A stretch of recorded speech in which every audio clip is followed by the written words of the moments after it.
Привет всем забугорным! I'm Russian and I'll tell my tales from the Russian point of view because we also want to be heard. And if I managed to post this video before Boxing Day, then you're witnessing an actual Christmas miracle, because here in Russia, holidays won't begin until the 31st of December, which means that my university has no problems putting the exams before and after your Christmas.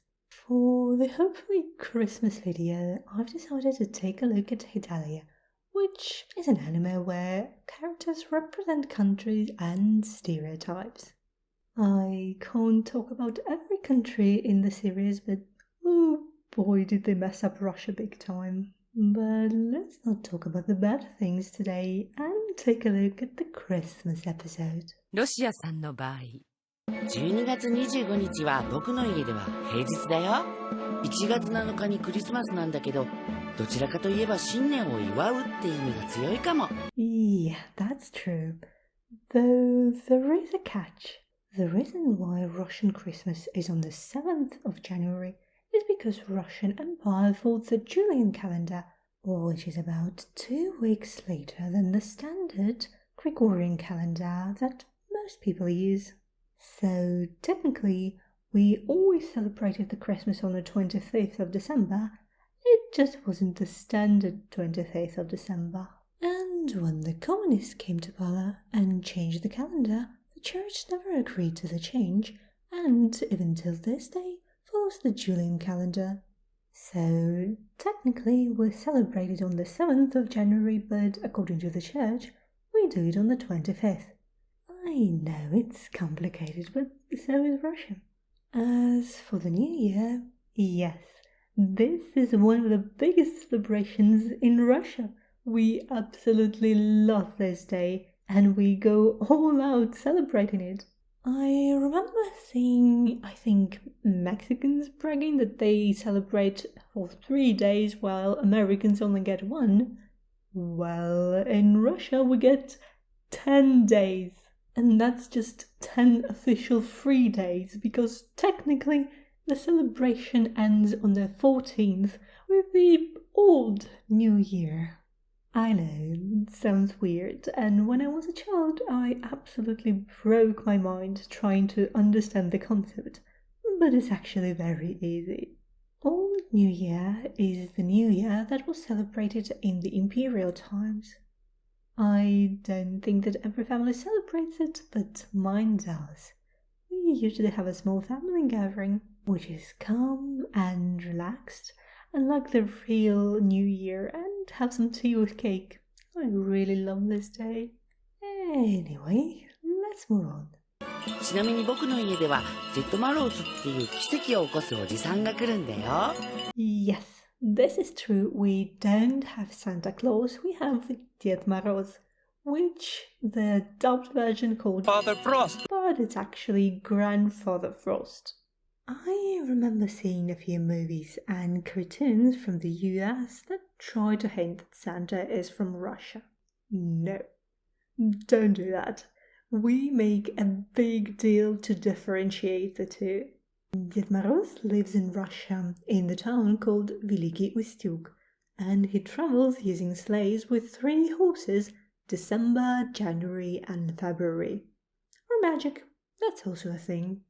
And unlike Santa, who is usually seen as being short and overweight, Ded Moroz is supposed to be very tall and fit. But despite that, he's very nice. We often call him simply Grandpa. Another big difference is that Ded Moroz is actually very fashionable. Look at the coat of the Ded Moroz in the video. It's very plain, it's simply red. That's not right. It should always, and I can't stress that enough, always be decorated with gold or silver ornaments. It can be red, but it's also as common to see him wear blue or silver, especially when we want to juxtapose him against Santa. Blue is a must in this case. I've also seen him wear purple a couple of times, but that's quite rare. However, according to the old Soviet postcards, he could have worn any color at the time. What else? His coat should be much longer. This is one of the things people mention when they compare Ded Moroz and Santa Claus. I constantly hear people say, well, Ded Moroz actually knows how to dress for the winter. And it's a bit hard for me to understand what shoes that they're supposed to be, but traditionally he wears YOLKI, a traditional winter footwear in Russia. And he should definitely have mittens. That's also a must. And finally, he needs to have a magic staff because English Dub was right. We teach kids a version of pagan beliefs. He does come from the pagan tradition. I think it would actually be very strange if a northern country didn't have a creature like that. It's actually quite funny, since he's originally a mythological creature, then imperial government tried to promote him as a local version of Saint Nicholas. Because of that, he was banned by the communist government up until 1935, but then he received an amnesty and became an integral part of Soviet and then Russian lives. The only thing is that instead of Christmas, he was visiting people for New Year now.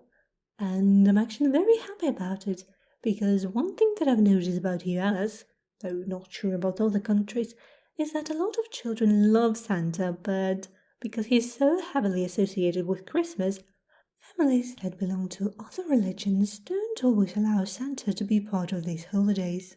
In Russia, there is no such problem. Ded Moroz and his granddaughter, yes, he has a granddaughter named Snegurochka, visit all children no matter their family's nationality, religion, or whatever, because New Year is not a religious holiday. It's a day that everyone in Russia celebrates.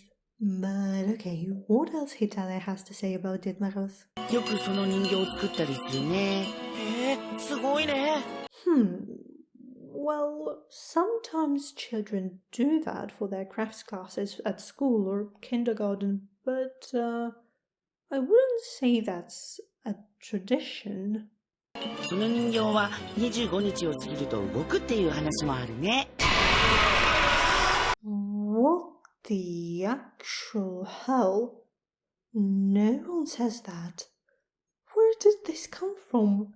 Is this from Japanese Wikipedia or something? Because I've never heard about dolls coming alive for Christmas. No, sorry. The real tradition that they have is performing for Ded Moroz in order to receive a gift. I know that Santa is supposed to be not seen, but in Russia it's completely the opposite. Back when Ded Moroz was only a pagan deity, people would purposefully ask him to come, and for that they would offer food, usually pancakes or special porridge. That's because having a snowy winter would allow crops to survive till the spring. This idea that Ded Moroz needs to be present during the celebration is still a thing in Russia even till this day. Children usually sing a song, read a little poem, or do other creative things, and in return get a gift from Ded Moroz. Usually the role of Ded Moroz and Snegurochka are played by relatives, neighbors, or friends, but sometimes people hire special actors, and in this case, parents still feel the need to feed these poor people. Maybe that's our ancestors talking to us. What else? I suppose going to YOLKI could be considered a tradition. Now, YOLKI is a Christmas tree, no matter what Netflix tells you. But going to YOLKI means attending a special Christmas performance.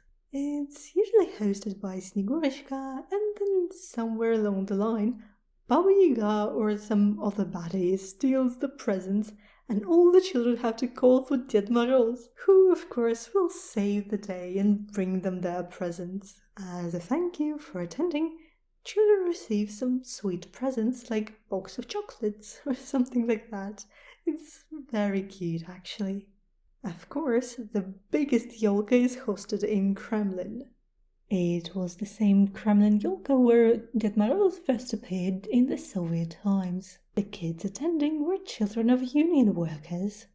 Nowadays, anyone can buy tickets to the Kremlin YOLKI, but following the Soviet tradition, most kids are either those who had good grades, those who won special competitions, orphans, children with needs, children whose parents died at war, and many more.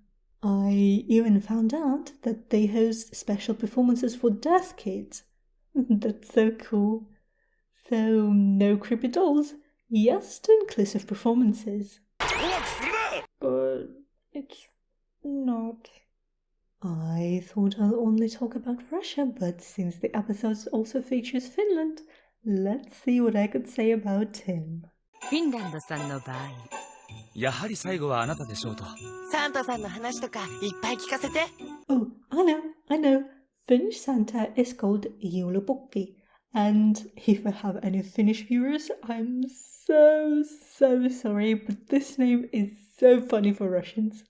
The pukki part reminds us of words like pukit, which means to fart. And so YOLKI is literally a butt of a joke in Russia. Once again, I'm so sorry. サンタさんは有名すぎるので、クリスマスサウナとかどうですか？クリスマス前にみんなでサウナに入るんです。心置きなくフィンランドだな。Or sauna. In Russia, we call it Banya. We kind of have a friendly rivalry with Finland about whose sauna is the best. Team Russia, obviously. But anyway, while it's not a tradition to go to sauna for the New Year in Russia, a lot of people do that as well. One of the most famous New Year movies in Russia starts with friends going to Banya. This movie is so popular, in fact, that you will not see anything else in most channels. Можно я переключу, а? Конечно. Спасибо. Я уйми этого типа, она тактична. Думайте сами, решайте.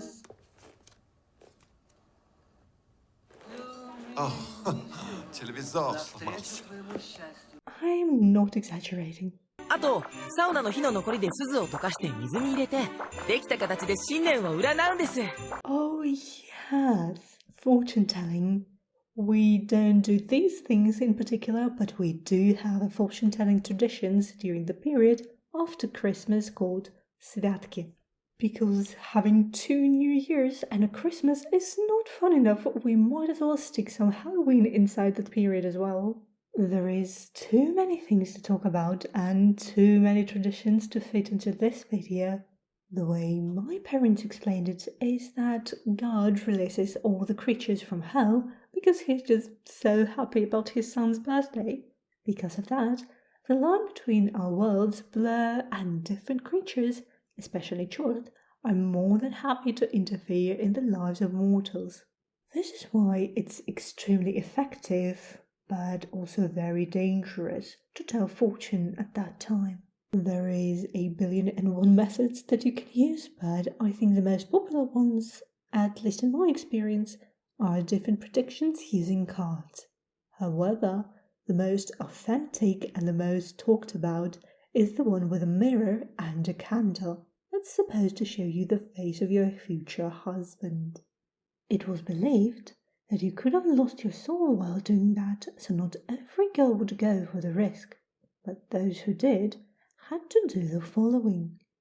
They need to take off any restricting clothes, let loose their hair, take off any jewellery, and, most importantly, their crosses. Then they'd put a candle in front of their mirror and would tell their destined lover to appear in the mirror. This may not sound scary for most of you, but a lot of girls would fall unconscious doing that.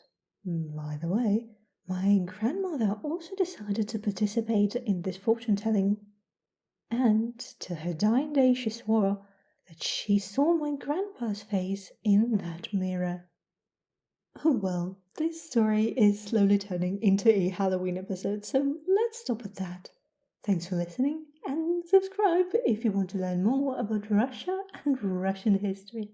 Пока-пока.